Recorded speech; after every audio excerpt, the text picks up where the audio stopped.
جب رمضان شروع ہونے والا ہے، شعبان کی آخری رات ہے اور رمضان شروع ہونے والا ہے، اور آخری رات پھر حضور خطبہ فرماتے، اعلان فرماتے، صحابہ کو مزید پوٹینشیٹ فرما دیتے، چاق و چوبند فرما دیتے، اور وہ الفاظ میرے مصطفیٰ کریم صلی اللہ علیہ وسلم کے سنیے، میں آپ کو سنانا چاہتا ہوں، اور وہ یہ 10 لائنوں کا خطبہ ہے۔ میں نے یہ حضور کا خطبہ پڑھا، میرا دل کیا کہ میں آپ کو سناؤں کس طرح ماہ رمضان کی عظمت بیان ہو رہی۔ حضرت سلمان فارسی رضی اللہ عنہ فرماتے ہیں کہ رسول کریم صلی اللہ علیہ وسلم ماہ شعبان کے آخری دن بیان فرماتے اور فرماتے کہ اے لوگو، تمہارے پاس ایک عظمت اور برکت والا مہینہ آ رہا ہے، وہ مہینہ جس میں ایک رات ایسی بھی ہے جو 1000 مہینوں سے بہتر۔ موٹیویشن دیکھیں، صحابہ کی ذہن سازی اتنی فرما دی جاتی تھی، اور یہ امت کی تربیت ہے۔ اس ماہ مبارک کے روزے اللہ نے فرض قرار دیے، اور اس کی رات میں قیام کرنا چاہیے۔ جو اس میں نیکی کا کام کرے تو ایسا ہے جیسے اور کسی مہینے میں فرض ادا کیا، یعنی کہ آپ کو نفلی کام، نیکی کا کام کرتے ہیں،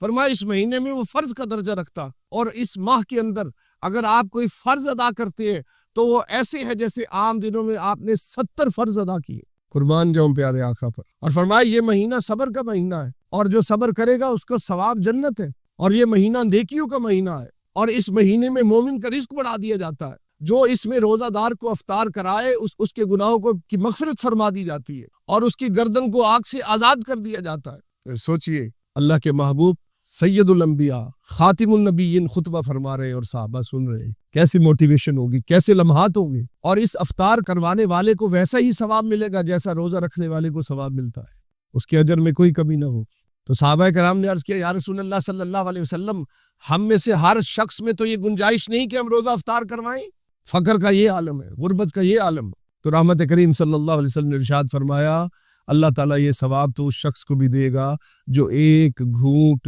دودھ یا ایک کھجور یا ایک گھونٹ پانی سے بھی روزہ دار کو روزہ افطار کروا دے۔ اور کیسا خوبصورت دین ہے کہ اب آپ غریب ہیں تو آپ کہیں کہ میں کسی کو افطاری نہیں کرا سکتا، یہ نہیں ہو سکتا۔ فرمایا تم ایک پانی کا گھونٹ بھی پلا دو، کوئی مسافر آپ کے روزہ دار آپ کے گھر کے سامنے سے گزر رہا ہے، اذان ہو گئی ہے، تو فرمایا اس کو ایک گھونٹ پانی بھی پلا دو گے تو اللہ اس کا بھی تمہیں اجر عطا فرمائے۔ اور جس نے روزہ دار کو پیٹ بھر کر کھلایا، اس کو اللہ تعالیٰ میرے حوض کوثر سے پانی پلائے کہ کبھی وہ پیاسا نہ ہوگا،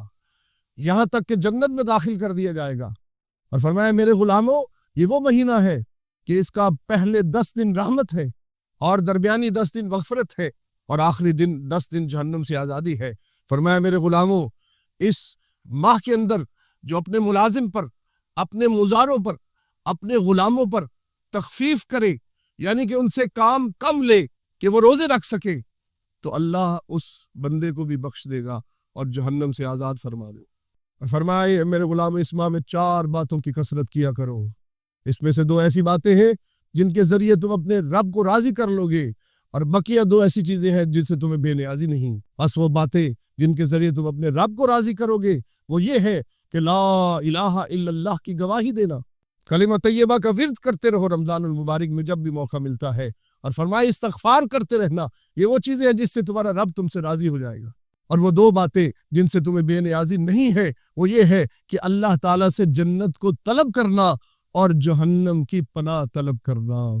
تو یہ رسول اللہ صلی اللہ علیہ وسلم کا آخری شعبان کی رات اور رمضان شروع ہونے سے پہلے جو میرے نبی کا خطبہ تھا، جو صحابہ کرام کو میرے حضور نے فرمایا، یہ میں نے آپ کو پڑھ کے سنایا، اور دیکھیے کہ اس میں کس قدر انعامات ہیں اور کس قدر غلاموں کی ذہن سازی کی جا رہی ہے۔ میں اسی سنت کو پوری کرتے ہوئے آپ سے یہی گزارش کرنا چاہتا ہوں۔